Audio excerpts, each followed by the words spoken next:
Kilate ishe zvamakatirongera ndizvo zvatichafamba nazvo. Rwendo rurefu asi tinosvika, zvikanzi natsakwa wabva kwanoenda usiku. Ndaitoti ndinoziva ndichida kuziviswawo zvakazenge zvoda kunditambudza. Ko iko kuzonakidza kunoita musikanzwa, unokanganwa nyangwe nhamo yawakaona. Ndikati Mwari wangu chandiyambuke, dzinenge ndidzo mhepo dzacho dzandichera. Ndikati Mwari wangu chandiyambuke, dzinenge ndidzo mhepo dzacho dzandichera. Akutokanganwa chazuro nehope, moyo wangu wachandishanduke. Kutokanganwa chazuro nehope, moyo wangu wachandishanduke. Zvese zvandaironga pandanga ndine nzara, zvese ndakazvikanganwa pandakana mari.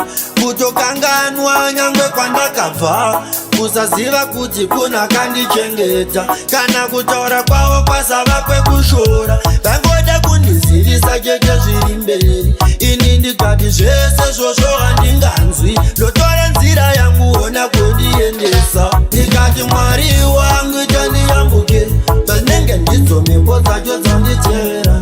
Ndikati Mwari wangu chandiyambuke, dzinenge ndidzo mhepo dzacho dzandichera. Akutokanganwa chazuro nehope, moyo wangu wachandishanduke. Kutokanganwa chazuro nehope, moyo wangu wachandishanduke. Ishe zvamakatirongera ndizvo zvatichafamba nazvo. Rwendo rurefu asi tinosvika, zvikanzi natsakwa wabva kwanoenda usiku. Hapana chandatomboziva kuti zvichazodai, pakupanana mazana akaipa wosiya.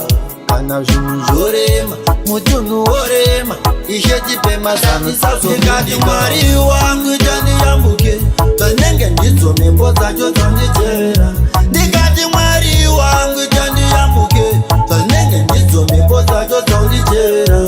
Akutokanganwa chazuro nehope, moyo wangu wachandishanduke. Kutokanganwa chazuro nehope, moyo wangu wachandishanduke. Zvese zvandaironga pandanga ndine nzara, zvese ndakazvikanganwa pandakana mari. Kutokanganwa nyangwe kwandakabva, kusaziva kuti kuna kandichengeta. Kana kutaura kwavo kwasava kwekushora, vangoda kundizivisa chete zviri mberi. Ini ndikati zvese zvozvo handinganzwi, ndotora nzira yangu ona kundiendesa. Ndikati Mwari wangu chandiyambuke, dzinenge ndidzo mhepo dzacho dzandichera. Ndikati Mwari wangu chandiyambuke, dzinenge ndidzo mhepo dzacho dzandichera. Akutokanganwa chazuro nehope, moyo wangu wachandishanduke. Kutokanganwa chazuro nehope, moyo wangu wachandishanduke.